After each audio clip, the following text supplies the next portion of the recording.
A dozen Trump cabinet picks have been targeted with death threats, bomb threats, and swatting. The Trump transition team says last night and this morning, several of President Trump's cabinet nominees were targeted in violent, un-American threats to their lives. They call the threats dangerous acts of intimidation and violence. The idea that President-elect Donald Trump will bring chaos is looking dumber by the day. Democrats have long accused Trump of inciting violence against their party. However, we're now seeing a completely different side of the coin. Violence is being targeted on the people that the president-elect is placing in his cabinet. Now, before we dig any deeper into this issue, I just want to note that threats like these were never made against President Joe Biden, nor were they made against Vice President Kamala Harris, even though they're the ones that call Trump as a threat that needs to be taken care of. The Trump transition team says that several people who have been nominated for cabinet positions in the new administration have received threats. Some of them pipe bomb threats on their home, others falling victim to swatting, which is when someone makes a prank emergency call on a residence. Among those targeted were New York Congresswoman Elise Stefanik, Trump's pick to serve as the next ambassador to the United Nations; Matt Gaetz, Trump's initial pick to serve as Attorney General; former New York Congressman Lee Zeldin, who has been tapped to lead the Environmental Protection Agency; and Brooke Rollins, Trump's pick to serve as Secretary of Agriculture. Sources also told the Associated Press that Susie Wiles, Trump's incoming chief of staff, and Pam Bondi, the former Florida Attorney General whom Trump has chosen as Gaetz' replacement, were also targeted. The FBI says that it is investigating all of these incidents, and the White House has released a statement saying in part that they publicly condemn all of these threats of political violence. Now, I want you guys to look at this situation from another perspective, all right? Now, I was reading up on this news regarding these threats. So I typed out threats Trump. I was actually going to use Google's autocomplete to hopefully get threats Trump cabinet. Now, I know it sounds grammatically wrong, but Google still works even if you do this. But look at what the autocomplete function showed me right at the top. Remember that this was breaking news. It was all over X when I checked. But Google somehow assumed that I was looking for alleged threats that the president-elect has made against somebody else. Now, what's even crazier is that I corrected my search. I typed in Trump cabinet, but that query didn't even autocomplete to threats. Is this just a coincidence? Was Google not aware that the threats were made against Trump's allies? All right, but getting back to the topic here, this is just crazy. They can quote J6 all they want, but I think Nancy Pelosi needs to answer a lot of questions about what happened back then, because they can just tell us that they're the party of peace and joy, but their actions don't show that. In fact, it's revealing to us that the violence and hatred is mostly coming from the left. I mean, we're not saying that the entire party is a part of this movement. That's not what I'm saying. But I'm pretty sure it's not helping that threats like these are made to Trump's cabinet picks. It also doesn't help when they use mainstream media to talk smack about the president-elect's decisions. Now, if I'm not mistaken, this interview was released just a few hours before the threats were made. And listen to how Democratic Representative Gregory Meeks described these cabinet members. Listen. What do you make of this round of cabinet picks from Donald Trump so far? It is an absolute failure and danger to our national security and our interests. Look, just basically, I represent an airport, JFK Airport in New York. You can't get a job at the airport without a background check.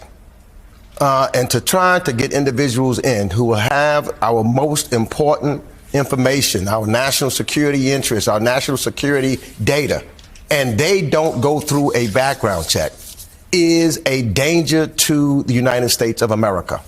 And why? Because when you look at, especially as rapid as this president has been putting these individuals in, he clearly has not done any background check or vetting of any of them. Why? Because, or even looking at a resume. All he does is to see if, in fact, they will be loyal to who? Not the United States of America, but to Donald J. Trump. And, you know, and I hear a lot of my Republican colleagues say, oh, he was there before, and so therefore he knows what he wants. Well, I agree with that. He knows he does not want anyone that is pledged to the United States of America. This is the party that says Republicans are violent. Can you believe this, guys? That people have to stay away from the MAGA crowd because they're so dangerous. And yet that same crowd is the one that's receiving the death threats. And they're talking about background checks when they wanted voter IDs to be optional, even saying that asking for something like that during an election is racist. Does one require an ID to vote? Ask anyone almost anywhere in the world, and the answer would likely be, of course. But in the US, it's a matter of debate. and the state you live in. Currently, there are 15 states that do not require an ID to vote. 35 states require some form of identification when citizens vote, but the type of ID, with or without a photo, differs according to the state. Federal law requires first-time voters to show some form of ID if they don't register under certain conditions, whether that ID is a current photo identification, a bank statement, or a current utility bill. How in the world does that even remotely make any sense? They have such a violent rhetoric against Trump and his allies. And when the threats come in, they act all surprised. They even claim that it's Trump's fault. Remember when they said that the assassination attempts were his fault? I don't even know how they make that up. Now, Mike Davis says that these threats, they seem to be coordinated and that the current administration should do everything in its power to protect these nominees. The safety of those who were targeted, Trump and the entire transition team are grateful for swift action. But we're hearing now from Elise Stefanik's office, Mike, that they were heading to Saratoga County from Washington. A bomb threat came in to their home in New York State. Tell us about the seriousness of this, that they actually know where they're heading. She's with her 3-year-old daughter for the holiday, and this comes in. Yeah, Lee Stefanik is a friend and a legal client of mine, and this is unacceptable. This is obviously a coordinated